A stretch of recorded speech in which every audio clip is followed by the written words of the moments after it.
राजेश ला centre में आप लोगों का स्वागत है। आज हम लोग परीक्षा की दृष्टि से, चाहे वो यूपी एपीओ का एग्जाम हो या यूपी पीसीएसजे का एग्जाम हो या एचजेएस का एग्जाम हो या किसी भी अन्य राज्य का कोई भी न्यायिक सेवा से जुड़ा हुआ परीक्षा हो, उस परीक्षा की दृष्टि से चाहे प्रारंभिक परीक्षा हो या मुख्य परीक्षा हो, दोनों को ध्यान में रखते हुए लेटेस्ट केस लॉ जो सर्वोच्च न्यायालय के द्वारा हाल ही में सुनाए गए हैं 2018, 2019, 2020, 21, 22 में, उन विषयों पे हम लोग चर्चा करेंगे। खास तौर से ये यूपी एपीओ और पीसीएसजे के लिए जो अभी वैकेंसी जस्ट आने वाली है इस एपीओ के एग्जाम के बाद, काफी महत्वपूर्ण साबित होगा आपकी प्रारंभिक परीक्षा में। आइए हम लोग एक एक केस को, उसमें क्या महत्वपूर्ण बात बताई गई है उसको ध्यान में रखते हुए चर्चा करते हैं।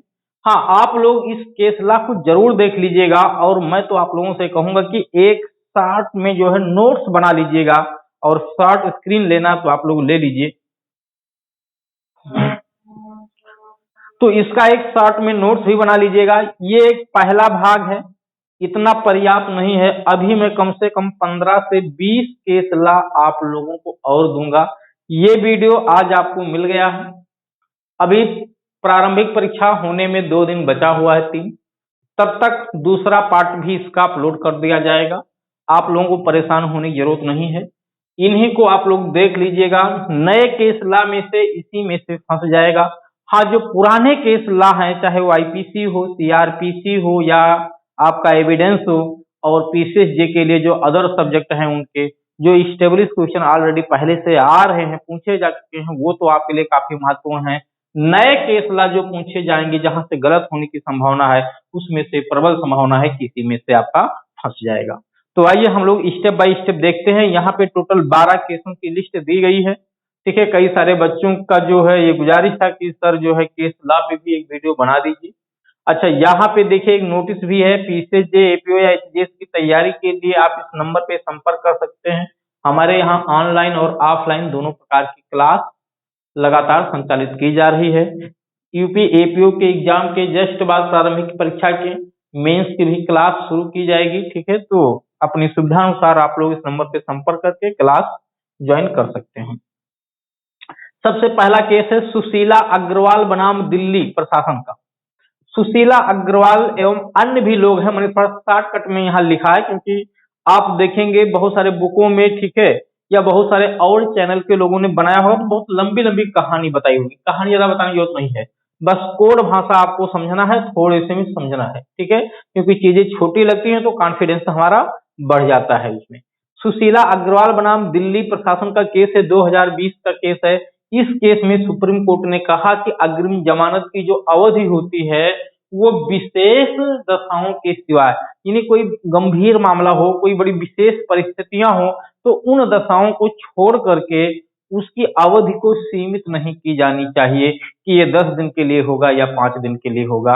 सीधे सीधे ये निर्णय में कहा जाना चाहिए कि जब तक अगला आदेश इस पे नहीं आ जाएगा तब तक के लिए अग्रिम जमानत बना रहेगा। यानी अग्रिम जमानत की अवधि अगले आदेश तक बने रहने का आदेश दिया जाना चाहिए, विशेष मामलों में, विशेष परिस्थितियों के सिवाय। अगर कोई बड़ा हीनियस अपराध है, उसकी परिस्थितियां अलग हैं, तो वहां पे आप निश्चित अवधि बताया जा सकता है कि 2 दिन, 4 दिन या 10 दिन के लिए रहेगा।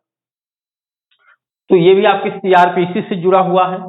ठीक है, काफी महत्वपूर्ण है। दूसरा, मैंने कोशिश किया है, यहाँ पे केस लॉ तो मेरे पास बहुत हैं, लेकिन मैं कोशिश किया हूं कि जो आपकी परीक्षा की दृष्टि से उपयोगी हैं उन्हीं को बताऊं। पूरी राम कथा बताने का कोई मतलब नहीं है। यहाँ पे सुमेध सिंह सैनी बनाम पंजाब राज्य 2022 का केस है। इस केस में सुप्रीम कोर्ट ने कहा कि अगर किसी कारण से एफआईआर दर्ज करवाने में विलंब हो जाए, ठीक है, तो इसका ये मतलब नहीं कि आपको अग्रिम जमानत उसमें मिल जाएगा। अग्रिम जमानत उन्हीं मामलों में दिया जाता है धारा 438 सीआरपीसी के तहत जिसमें अग्रिम जमानत दिए जाने से न्याय हित पे कोई प्रभाव नहीं पड़ेगा। ठीक है, ये नहीं खूब गंभीर खुखार अपराधी हो, ठीक है, हीनियस अपराध करके आए हो, उसके बाद कह रहे हो साहब कि एफआईआर अगले ने विलंब से दर्ज कराया, मुझे एंटीसिपेटरी बेल ग्रांट कर दिया जाए। ये कोई ग्राउंड नहीं है, ठीक है। जो ऐसे लोग जिनका समाज में स्वच्छंद रहना परिसंकट में है, ऐसे लोगों को अग्रिम जमानत का भी राइट नहीं है। अग्रिम जमानत का प्रावधान ये अपराधियों को बाहर आने के लिए नहीं दिया गया था, बल्कि अग्रिम जमानत का प्रावधान इसलिए किया गया कि किसी निर्दोष व्यक्ति के साथ अन्याय ना होने पाए, इसलिए यह प्रावधान किया गया। तो दूसरा केस है सुमेध सिंह सैनी बनाम पंजाब राज्य 2022 का केस। मैंने इसको बता दिया, एफआईआर में विलंब होना अग्रिम जमानत का आधार नहीं है। एफआईआर दर्ज करने में अगर विलंब हो जाए तो आपको ये राइट नहीं कि आपको एंटीसिपेटरी बेल मिल जाए, वो तो कोर्ट का डिस्कशनरी पावर है कि देगा या नहीं, और देने से पहले आपकी आयु, आपकी पूर्ववृत्ति, ठीक है, आपका आचरण, इन सब चीजों को ध्यान में रखता है तब सुनाता है, ऐसे नहीं देगा। तीसरा लोकहित फाउंडेशन, ठीक है, इसको जो है पब्लिक इंटरेस्ट फाउंडेशन भी कह सकते हैं। मैंने हिंदी में लोकहित फाउंडेशन बनाम भारत सन 2018 सुप्रीम कोर्ट का केस है। इस केस में सुप्रीम कोर्ट ने कहा कि आरोप पत्र दाखिल होना प्रत्याशी बनने की अयोग्यता नहीं है, ठीक है। थोड़ा सा ये केस बहुत ज्यादा सीआरपीसी या आईपीसी से एग्जैक्ट तो नहीं है, ये थोड़ा सा कॉन्स्टिट्यूशनल है, जिसमें कहा गया किसी अपराधी के बारे में, ठीक है, जो चुनाव लड़ते हैं लोग, कि अगर किसी आरोपी व्यक्ति के बारे में, अपराधी कहना ठीक नहीं, आरोपी व्यक्ति जिसपे किसी भी अपराध का आरोप हो, अगर चार्जशीट कोर्ट में फाइल हो जाए, ठीक है, तो इसका ये मतलब नहीं कि वो चुनाव लड़ने से अयोग्य हो जाए। यानी चार्जशीट फाइल होना कोई जो है इस बात का प्रमाण नहीं है कि वो दोषी है, तो उसे चुनाव लड़ने से रोका ना जाए। इसी पे लिली थॉमस का केस है 2013 का, जिसमें सुप्रीम कोर्ट ने साफ साफ कहा था कि अगर कोई व्यक्ति दोषी हो जाता है और कम से कम उसे 2 साल की सजा दी जाती है तो उसकी सदस्यता खत्म हो जाएगी, चुनाव लड़ने के लिए वो 6 साल के लिए अयोग्य हो जाएगा। उसी केस के संदर्भ को ध्यान में रखते हुए यहाँ जजमेंट दिया कि आरोप पत्र दाखिल होने से वो चुनाव लड़ने से अयोग्य नहीं माना जाएगा। अगला केस है मोहन लाल बनाम पंजाब राज्य 2018 का केस है। इस केस में कहा गया कि एनडीपीएस को जांच अधिकारी, यानी एनडीपीएस के अपराध का आरोप लगने पे जो उसकी जांच करने का अधिकारी है, यानी जो आईओ है, वो अधिकारी उस अपराध का सूचना देने वाला व्यक्ति नहीं हो सकता। यानी जो व्यक्ति अपराध की सूचना दे रहा है वही उसकी जांच करे, ये ठीक नहीं है। यहाँ हित क्रय से हो रहा है, इसलिए ऐसा कोर्ट ने मना कर दिया कि एनडीपीएस के अपराध का जांच जो व्यक्ति करता है, यानी जो ऑफिसर जांच करता है, वही उसका सूचना देने वाला व्यक्ति नहीं हो सकता। अगला केस है 5वां नंबर है इंडिपेंडेंट थॉट। बहुत महत्वपूर्ण केस है, ठीक है। इंडिपेंडेंट थॉट यानी स्वतंत्र विचार भी हिंदी में इसको कहा जा सकता है। स्वतंत्र विचार बनाम भारत सन 2018 का केस है। ये भी काफी महत्वपूर्ण है, जिस केस में सुप्रीम कोर्ट ने साफ साफ कह दिया कि यदि कोई विवाहित महिला यानी पत्नी जिसकी उम्र 18 वर्ष से अगर कम है तो उसके साथ बनाया गया संबंध भी रेप की श्रेणी में आएगा। लेकिन यदि पत्नी की उम्र 18 वर्ष से ऊपर है तो उसकी सहमति के बिना भी उसके साथ बनाया गया संबंध रेप नहीं कहलाएगा। तो यहाँ पे वर्तमान में जो धारा 375 में रेप की डिफिनीशन में लिखा हुआ है कि यदि किसी महिला की उम्र जिसकी 18 वर्ष से कम है उसकी सहमति के बिना अगर संबंध बनाया जाएगा तो ये रेप है। उसी में ये भी कह दिया गया कि यदि वो पत्नी भी है और 18 से कम है तो भी रेप माना जाएगा अगर उसकी सहमति से संबंध बनाया गया हो या सहमति का अभाव हो, क्योंकि वहां सहमति का कोई मतलब नहीं।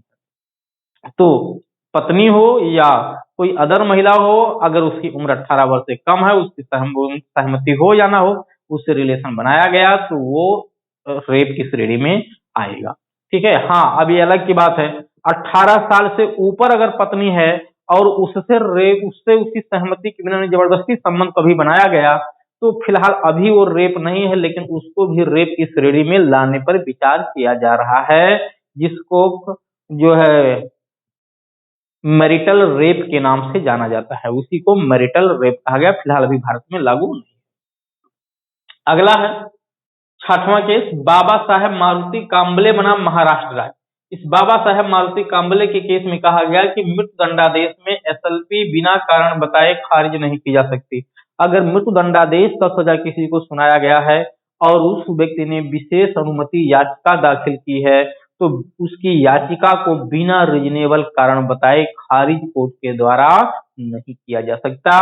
क्योंकि अगर आप उसकी अनुमति याचिका को खारिज कर देते हैं, हो सकता है उसके पास विशेष बैकग्राउंड हो जो अपनी बात को रख सके।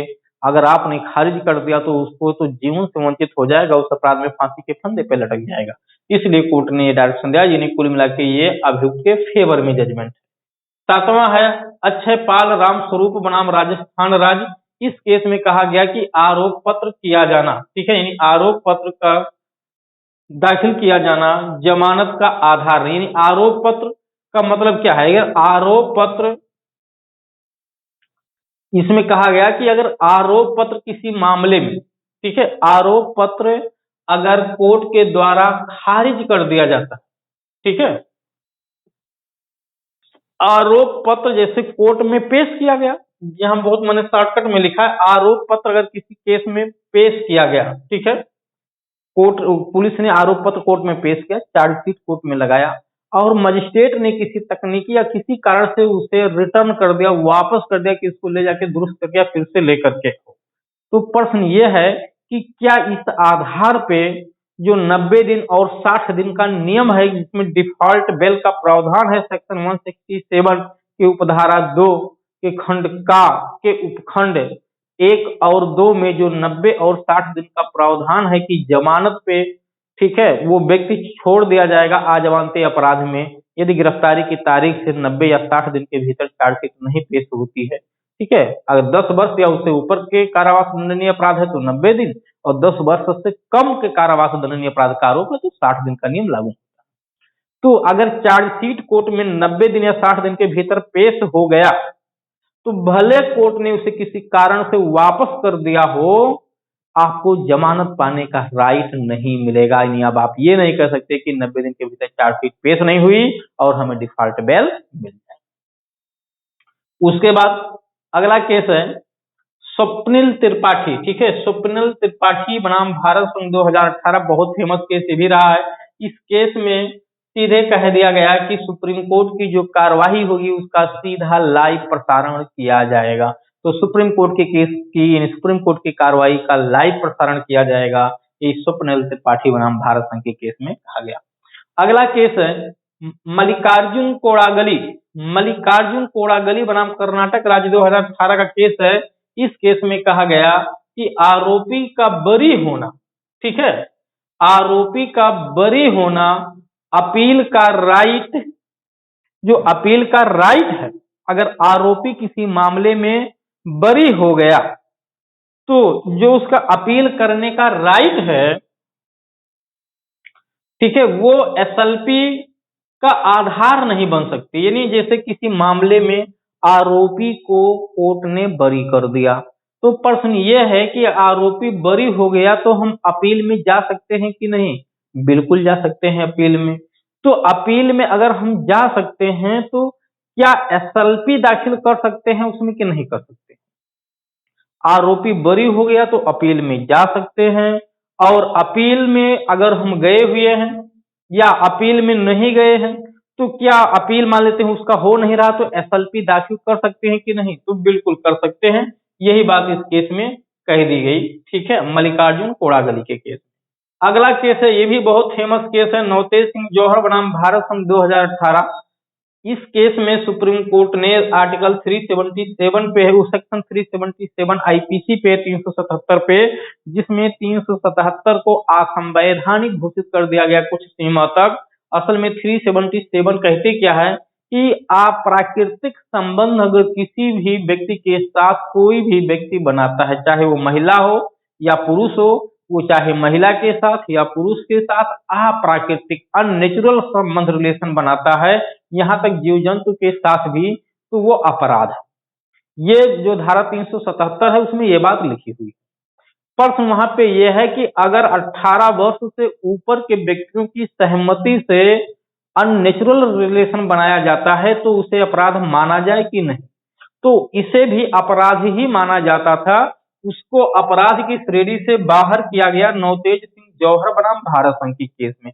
यानी इस केस में साफ साफ कह दिया गया कि अगर 18 वर्ष से ऊपर के लोग आपस में अप्राकृतिक रिलेशन बनाते हैं, चाहे वो महिला पुरुष के साथ, महिला महिला के साथ, तो वो अपराध नहीं है।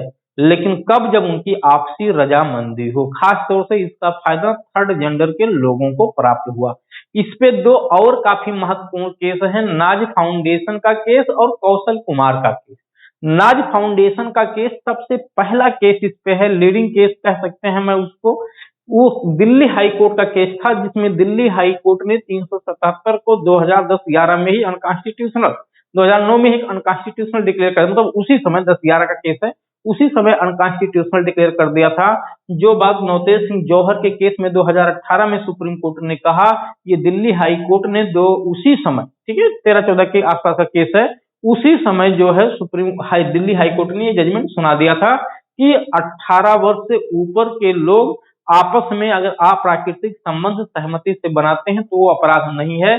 लेकिन ये बात सुप्रीम कोर्ट को हजम नहीं हुई, सुप्रीम कोर्ट ने उसको अनकॉन्स्टिट्यूशनल घोषित कर दिया कौशल कुमार के केस में।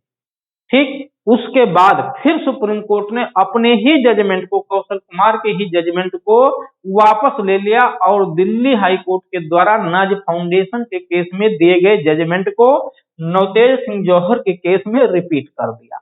और वर्तमान में स्थिति यही हो गई कि 18 वर्ष से ऊपर के लोग अगर आपस में अप्राकृतिक संबंध बनाते हैं, चाहे वो महिला महिला हो, पुरुष पुरुष हो, लेकिन इन जानवरों से नहीं, तो वो अपराध नहीं है। तो इस सीमा तक सेक्शन 377 को अनकॉन्स्टिट्यूशनल डिक्लेयर कर दिया गया। लेकिन आज भी 377 आज भी अप्लाई है कुछ सीमा तक। कब? जब 18 वर्ष से कम लोग आपस में अप्राकृतिक संबंध बनाए तो भी अपराध है, और जब 18 वर्ष से ऊपर के लोग आपस में बिना सहमति के रिलेशन बनाए अप्राकृतिक, तब भी अपराध है। और जब कोई भी व्यक्ति या महिला किसी जीव जंतु के साथ अप्राकृतिक रिलेशन बनाए तो वो प्रत्येक दशा में अपराध, वहां सहमति का कोई मतलब। तो तीन केस काफी महत्वपूर्ण, 377 पे नाज फाउंडेशन का केस, कौशल कुमार का केस, नवतेज सिंह जौहर का केस। नवतेज सिंह जौहर का केस लेटेस्ट 2018 का है। नाज फाउंडेशन के केस में असंवैधानिक घोषित किया गया 377 को कुछ सीमा तक। कौशल कुमार के केस में फिर सुप्रीम कोर्ट ने उसे पलट दिया। नवतेज सिंह जौहर के केस में फिर कौशल कुमार के जजमेंट को पलट दिया और नाज फाउंडेशन के केस को मान्यता दे दिया।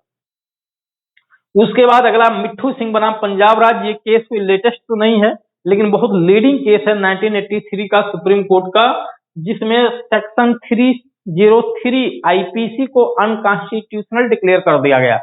वर्तमान में आपको बेयर एक्ट में तो वो दिखेगा साफ साफ जैसे लिखा है वैसे ही, लेकिन अगर आपने बुक या कहीं अदर सोर्सेस से कोई जानकारी नहीं ली है तो आपकी गलत हो जाएंगी, क्योंकि 303 तो देखने से नहीं लगता है कि ये बीमारू धारा है, लेकिन वर्तमान में वो बीमार का डेड हो चुकी है। ठीक है, तो 303 इस समय असंवैधानिक धारा है, उसको कभी भी, ये रिपील नहीं है, ध्यान दीजिए, वो रिपील नहीं है, निरसित नहीं है, लेकिन वो अपनी उपयोगिता को खत्म कर चुकी है, उसका कोई मतलब नहीं, असंवैधानिक हो चुकी है, इनलीगल हो चुका है। तो किस केस में? मिट्ठू सिंह बनाम पंजाब राज्य के केस में आर्टिकल 14 एंड 921 के ग्राउंड से। ठीक है, उसके बाद अगला केस है जोसेफ स्टाइन बनाम भारत संघ 2018 के केस।